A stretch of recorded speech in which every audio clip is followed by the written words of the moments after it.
రాజవంశంలో పుట్టిన అశోక్ గజపతి రాజు నిరాడంబరుడు, సౌమ్యుడు.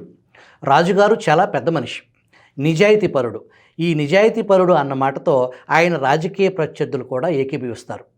అలాంటి వ్యక్తిపై జగన్ ప్రభుత్వం హఠాత్తుగా కత్తి దూసింది. ఈ నేపథ్యంలో సింహాచలం ఆలయం వంశపారంపర్య ధర్మకర్తగా Mansas Maharaja Alak Narayan society of arts and science trust చైర్మన్గా ఆయన్ను తొలగిస్తూ వైఎస్ జగన్ ప్రభుత్వం జీవో జారీ చేసింది. ప్రజలకు ఆ జీవోలో కుటిలత్వం అర్థమైంది. జగన్ ప్రభుత్వం దీనికి ముందు కూడా కొందరు టీడీపీ నేతలపై అనేక కేసులు పెట్టింది.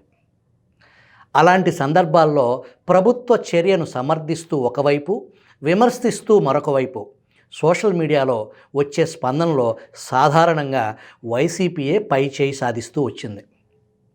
కానీ మాన్సాస్ ట్రస్ట్ సింహాచలం ఆలయం వివాదాన్ని ప్రభుత్వం మొదలుపెట్టినప్పుడు కానీ, ప్రభుత్వ చర్యను హైకోర్టు రద్దు చేసినప్పుడు కానీ వైసీపీ ప్రభుత్వాన్ని విమర్శించే వారి గొంతులే బిగ్గరగా పెద్దగా వినపడ్డాయి. కారణం దానిని తిప్పికొట్టేందుకు కావలసిన ఆయుధాలు వైసీపీ దగ్గర లేకపోవటమే. స్థానికంగా విజయనగరంలోని వైసీపీ నాయకులు కూడా అశోక్ గజపతి రాజుపై విమర్శలు చేయలేదు. దేవాదాయ శాఖ మంత్రి వెల్లంపల్లి శ్రీనివాస్ మాత్రం అశోక్ గజపతి రాజుపై నోరు పారేసుకుని తాను ఎంత మరుగుజ్జు మనిషో చాటుకున్నారు. టీడీపీ నేతలపై పెట్టిన ఇతర కేసులకు భిన్నమైంది ఈ వ్యవహారం.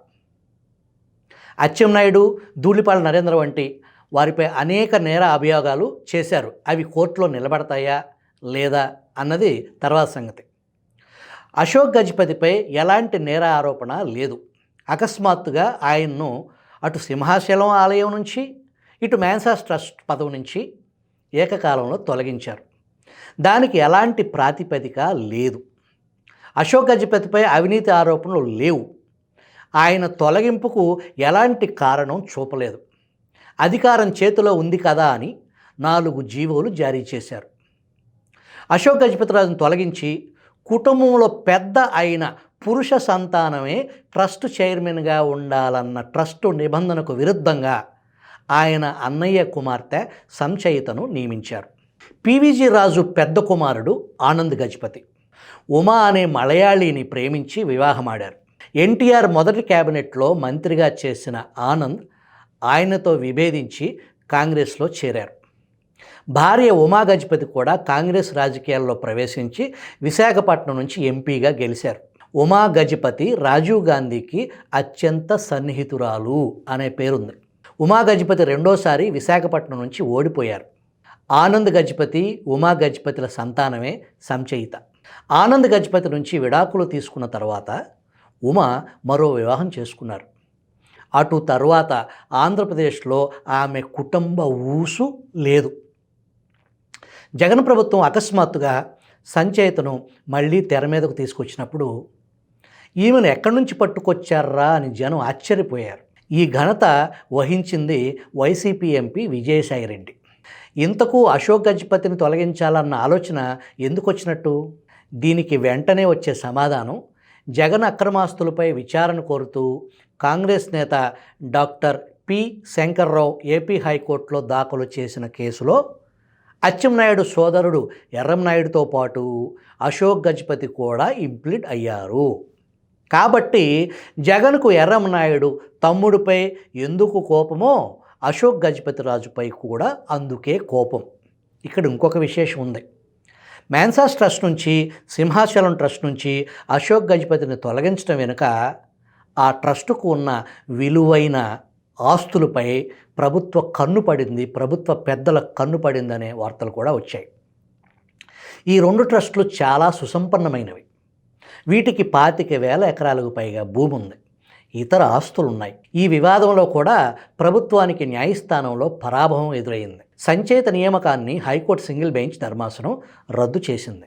అశోక్ గజపతి రాజు నియామకం తక్షణం అమల్లోకి వస్తుందని కోర్టు తీర్పు చెప్పింది. యథాప్రకారం ప్రభుత్వం డివిజన్ బెంచ్కి అప్పీల్ చేసింది. అక్కడ కూడా ప్రభుత్వానికి వ్యతిరేకంగా తీర్పు వచ్చింది. కొన్నాళ్ల పాటు అశోక్ గజపతి ఉనికిని గుర్తించడానికి కూడా ఇష్టపడని ప్రభుత్వం తర్వాత కొంతకాలానికి తల వంచింది. తీర్పు వచ్చేలోపు ఏడాది కాలంలో సంచయిత చేత ప్రభుత్వ పెద్దలు చేయించిన అకృత్యాలు అన్నీ ఇన్ని కావు.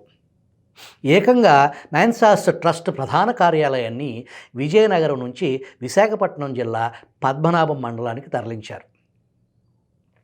సింహాచలం అప్పన్న చందనోత్సవం సందర్భంగా, విజయనగరంలో పైడితల్లి అమ్మవారి సిరిమానోత్సవం సందర్భంగా అశోక్ గజపతి కుటుంబీకులను అవమానించారు. పాలనాపరంగా కూడా అనేక వివాదాస్పద నిర్ణయాలు తీసుకున్నారు.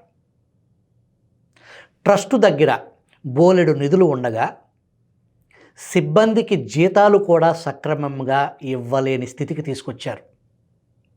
ప్రసిద్ధిగాంచిన మహారాజా కళాశాలను ప్రైవేటు పరం చేయాలని నిర్ణయించారు.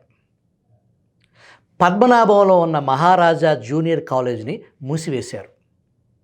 మొత్తం మీద ట్రస్టును అస్తవ్యస్తంగా తయారు చేశారు. సంచేత నియామకాన్ని కోర్టు రద్దు చేసిన తర్వాత ఆమె పత్తా లేకుండా పోయారు. అశోక్ గజపతి తొలగింపులో ఉన్న చట్ట ఉల్లంఘనను అలా ఉంచితే, మ్యాన్సాస్ వంటి గొప్ప ట్రస్టు తిరుమల తర్వాత అంతటి ప్రసిద్ధమైన సింహాచలం ఆలయ వ్యవహారాలను పర్యవేక్షించేందుకు జగన్ సర్కార్ ఎంపిక చేసిన సంచేత నిర్ణయాన్ని ఏమనాలో ప్రజలే ఆలోచించుకోవాలి.